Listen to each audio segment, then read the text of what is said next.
Can I move this mic that's laying over a little bit?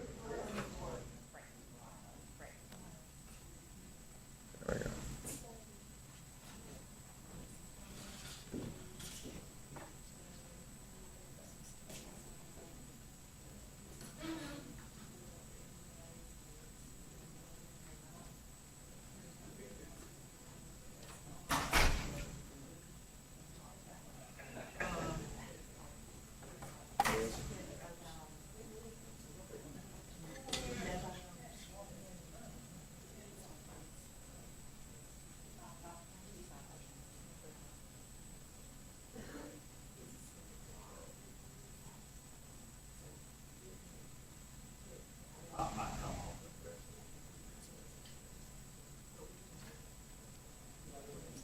Yeah. Yep. Yeah. Same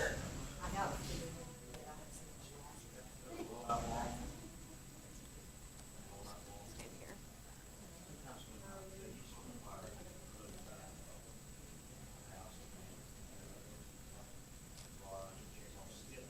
I don't know if he wants me to do it or they're gonna do it in studio, like Tony.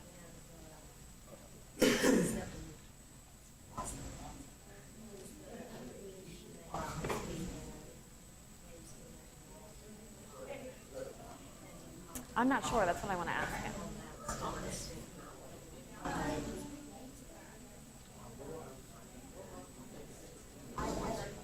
Hey, so do you want me to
evacuation for our barrier islands.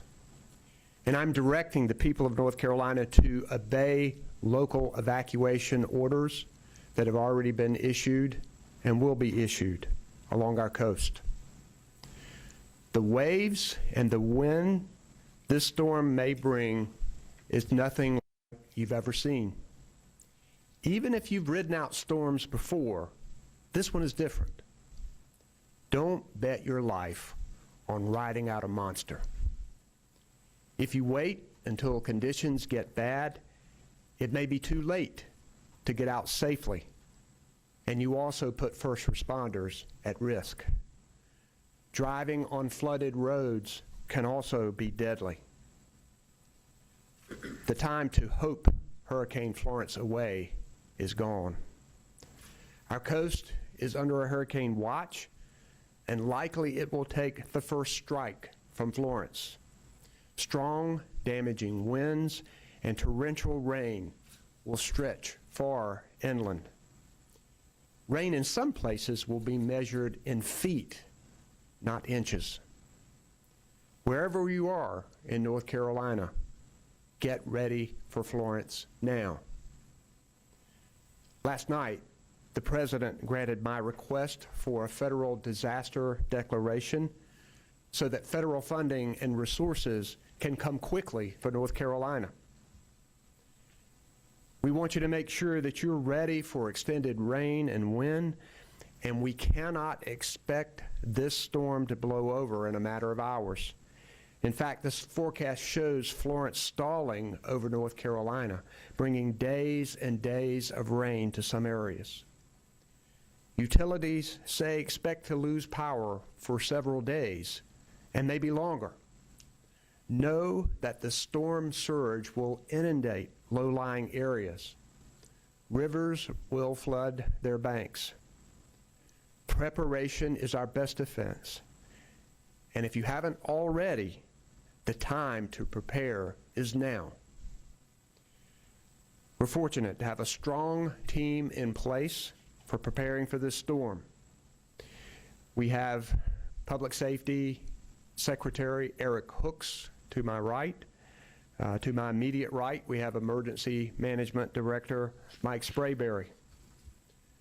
To my immediate left in the back is Secretary Jim Trogdon, our Secretary of Transportation.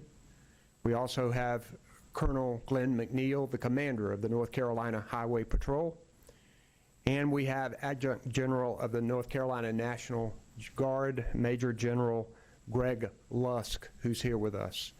And Monica McGee is providing our interpreting today.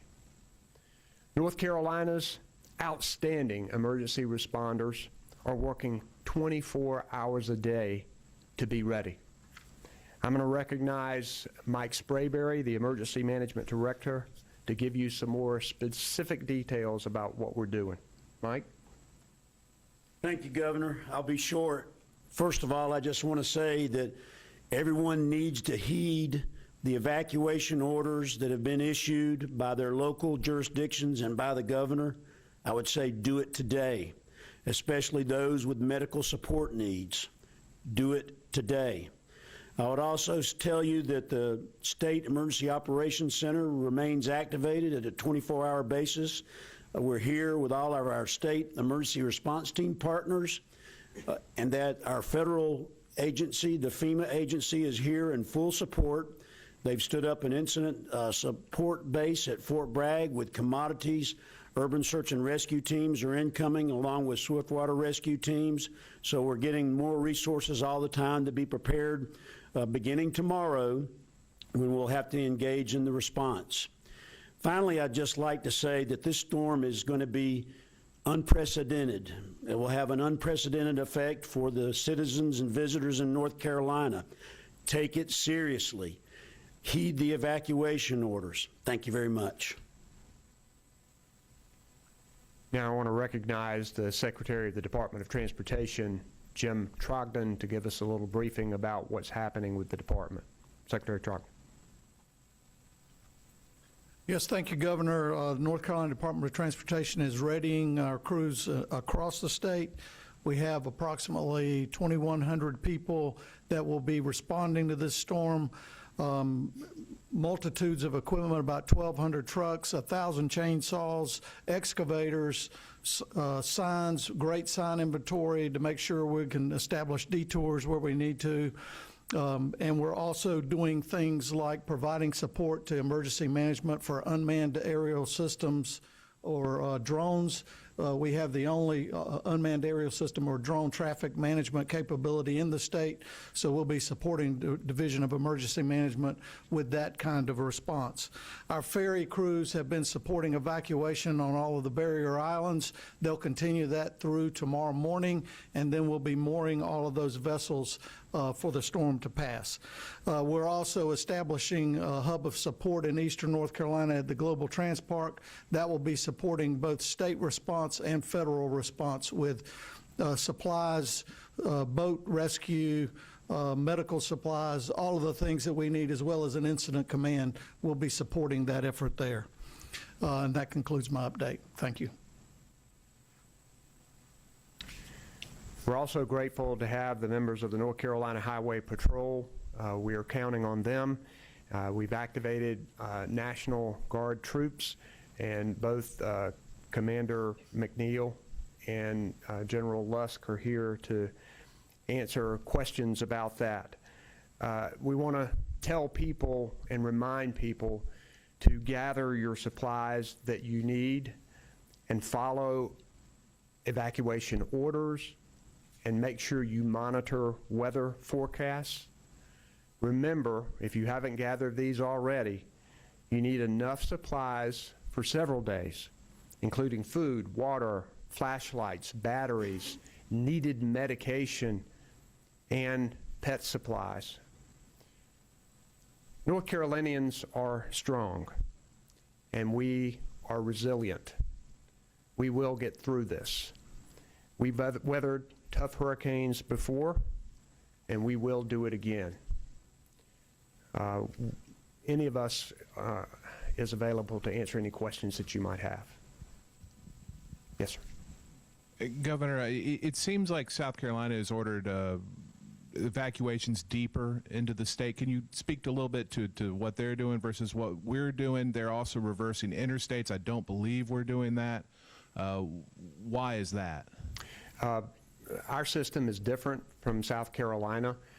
Our local governments make decisions on evacuations, and there are a number of local evacuation orders that have been issued and will continue to be issued. Many of them will be further inland, particularly as we know where the hurricane will go and where inland areas may flood. The state, to our knowledge, has never issued an evacuation order. This is the first one of its kind, and I am issuing it for the barrier islands. We believe that most of the local governments on the barrier islands will issue evacuation orders, but we think this storm is so fierce that we need the added incentive of a state evacuation order to make sure that these people on the barrier islands leave, and to make sure that people are evacuated. And as for evacuations and the Department of Transportation, I may let Secretary Trogdon answer this, but we want to make sure that people get out and make sure that the roads are safe and open for them to do so. The Department of Transportation is working to make sure that that happens, along with our highway patrol. I think our highway system is different from South Carolina's, but what I might do here is ask Secretary Trogdon to address this question too. Thank you, Governor. Yeah, unlike Charleston area, and we're in coordination with both South Carolina and Virginia, but unlike Charleston, really high density population there that's only served by one major facility. In eastern North Carolina, all the way from Brunswick County up to Morehead City, we have lots of evacuation route alternatives with a much more dispersed population. All of our routes are green. And we've also flexed additional motorist assistance patrols to make sure that we're responding to vehicles that may be slowing down or broken down. So all of our routes are green. We're going to continue to monitor, but we believe with this kind of lead time, our existing facilities and infrastructure will support our evacuation needs. And then if I could just ask a follow-up to clarify something. I believe there's something called the CRESS, the Coastal Regional Evacuation Plan. Has that not been activated yet, and will it be activated? Is that on the table here? Yes, sir. That's the Coastal Regional Shelter and Evacuation Plan, just like you're talking about, and it has been activated, and we've been working with our eastern counties and our Central Branch counties to effect that. So folks that are evacuating to the west, we try to make sure that they have a place to evacuate to. Elena from ABC 11. I'm going to kind of piggyback off of what he was saying, and I have two questions. Here in Raleigh, we're supposed to get a good amount of rain, and you also talked about the storm stalling inland. So first, is Raleigh far enough west or far enough east for folks to evacuate? And also, is there an inland evacuation plan? Right. So let me see if I understand the question. So is Raleigh far enough west for people to evacuate to? Okay. You know, we think so. And so where we're going to put them in shelters in Raleigh, we think that, in fact, it's a requirement that we don't have a shelter that's in the floodplain. And so we would make sure that it's not around creeks and rivers that would flood. And what was the second part of the question?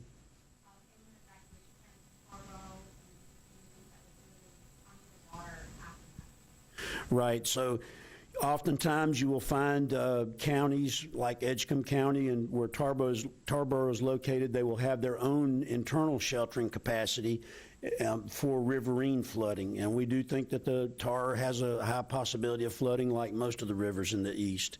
But we can also surge to the west to find other shelters as needed. Yes, sir. Here. Okay.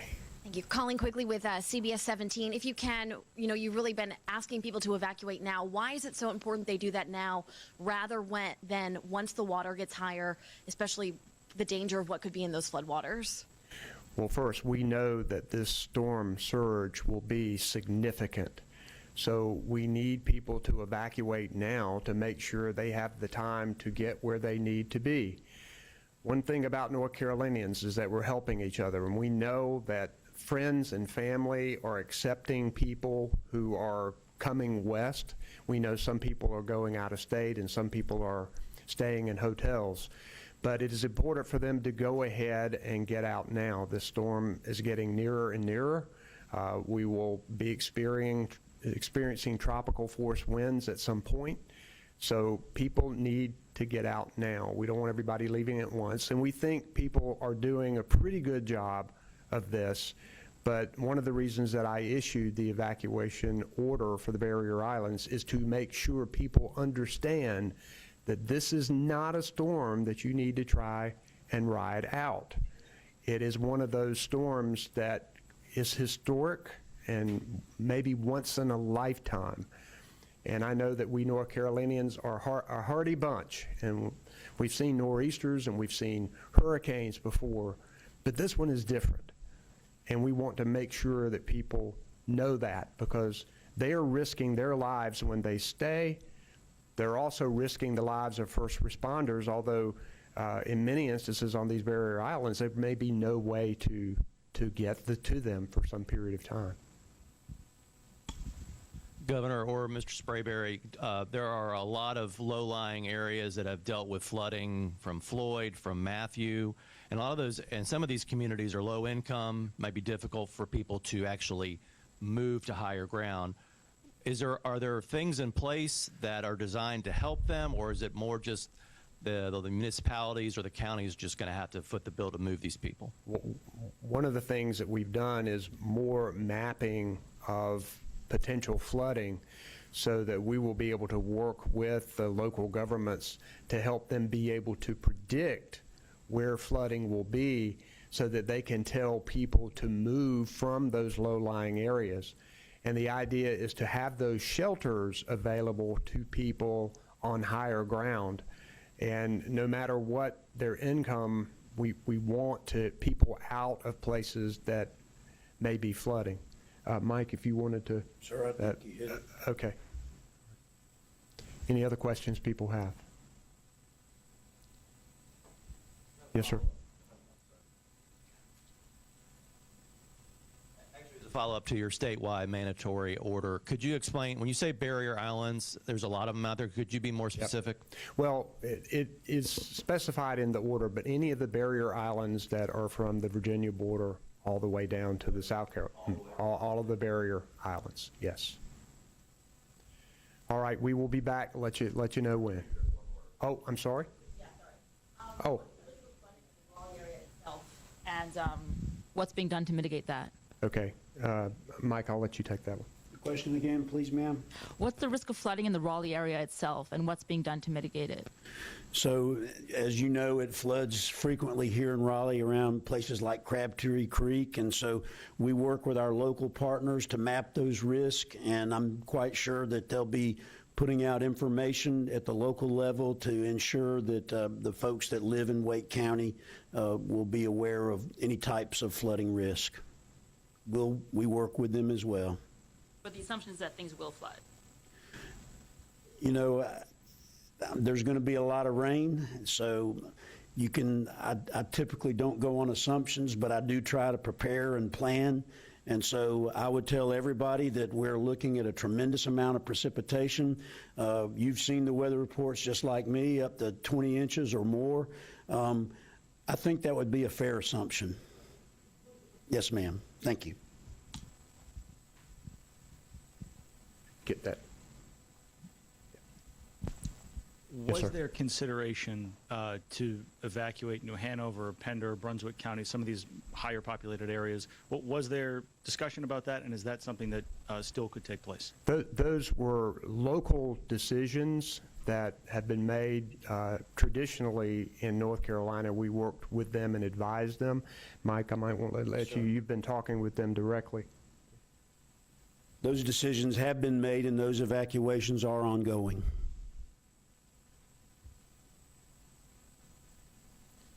Okay, thanks, guys. We'll be back.